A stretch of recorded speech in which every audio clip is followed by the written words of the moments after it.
In this video, I want to talk to you about how you can use the quadratic formula to solve a quadratic equation, what the discriminant is, and how we can use that to identify what types of solutions we're going to get when we solve. Our quadratic formula is x equals minus b plus or minus the square root of b squared minus 4ac all over 2a. Our discriminant is what is underneath the square root. The discriminant is the b squared minus 4ac part. This tells us what kind of solution that we're going to have. If b squared minus 4ac is greater than 0, then we're going to have two real solutions. If my b squared minus 4ac is equal to 0, then we're going to have one real solution.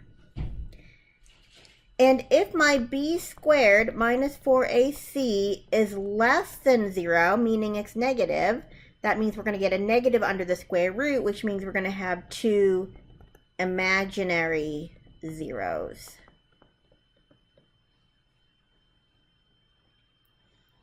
Okay, so to start off with our first example, the first thing you want to do is be able to identify what your a, b, and c values are.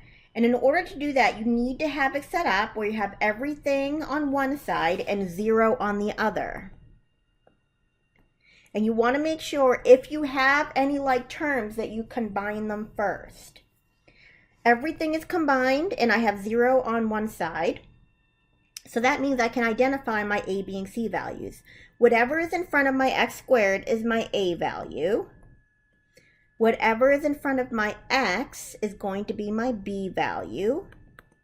And my value of c is going to be my constant. Make sure if there's a negative, you want to include it. And once we do that and we identify our a, b, and c values, then we can go ahead and plug directly into the quadratic formula. The quadratic formula is actually the complete the square process already completed for us, where we just have to plug in our values.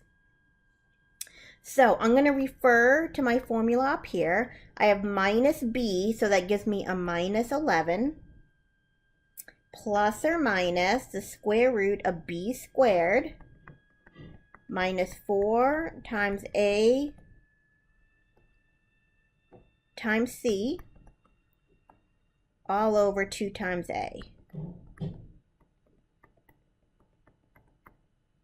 Okay, underneath the square root, I have 11 squared, which is 121. And then I'm going to subtract the negative 4 times 3 times negative 4. The two negatives are going to give me a plus. So when I combine all that together, I'm going to get 169 under the square root. Another thing to keep in mind is remember that this fraction bar is extended under my negative b value as well. A lot of people forget to extend it completely. And when I take my 2 times my 3, I get 6. Now I can take the square root of 169 evenly. So that's going to give me minus 11 plus or minus the square root of 13 over 6. When I take negative 11 plus 13 and I divide it by 6, that's going to give me a 1/3.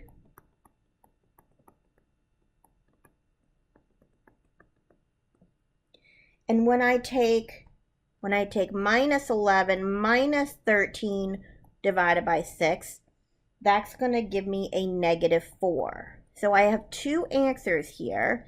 And if you notice, what is underneath my square root, which was my discriminant, is a positive number. It's positive 169. And if we look back up at the top here, it said if our discriminant is a positive number, I'm going to have two real solutions.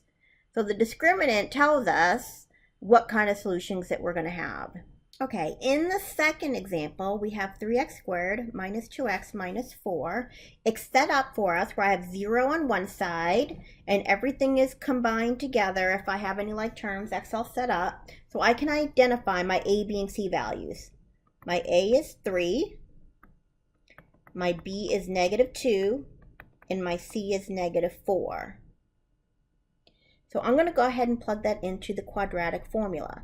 My quadratic formula is minus b, and since b is -2, it's going to end up working out to be a +2 because I have a double negative.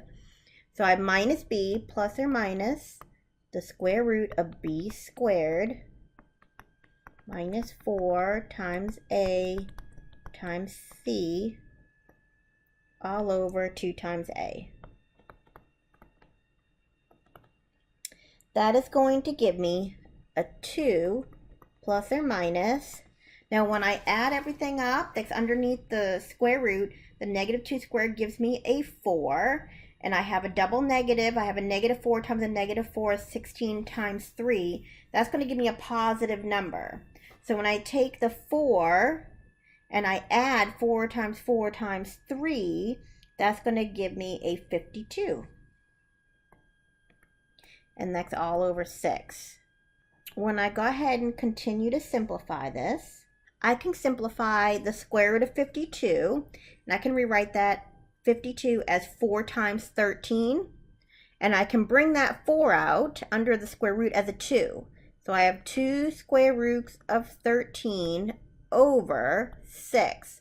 I can continue to simplify that by dividing everything by 2.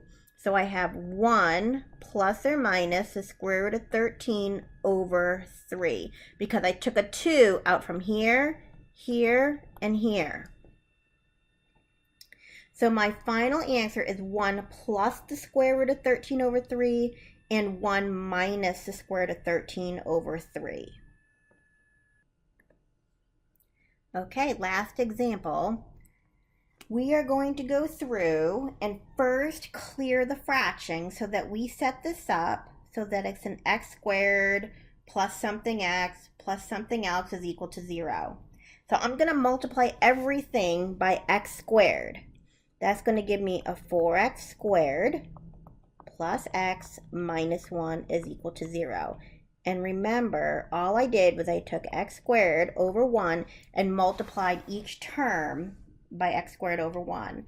And this is the result I get. 4x squared plus x minus 1 is equal to 0.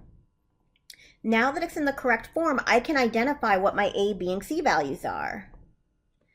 A is 4. B is 1, and C is -1. Okay, now that I've identified my A, B, and C values, I'm going to go ahead and plug this into the quadratic formula. So I have minus B, which gives me a -1 plus or minus the square root of B squared minus 4 times A times C all over 2 times A. So I get -1 plus or minus the square root. When I take 1 squared, that's 1. When I take a -4 times a 4 times a -1, that gives me a +16. So I have 1 and +16, which gives me a 17 underneath the square root. Because that 17 underneath my square root, which is the discriminant, because that's equal to 17, I know I'm going to get 2 real solutions. Okay, and I take the 2 times the 4 underneath and I get 8. I cannot simplify the square root of 17, so that gives me -1 plus or minus the square root of 17 over 8 as my final answer. So I have 2 answers, -1 plus the square root of 17 over 8 and -1 minus the square root of 17 over 8. If my discriminant, meaning what's underneath the square root, is 0, then I would get 1 solution. So thinking back to what we talked about at the beginning. And then if I get a negative under the square root, that would give me imaginary numbers for my solutions.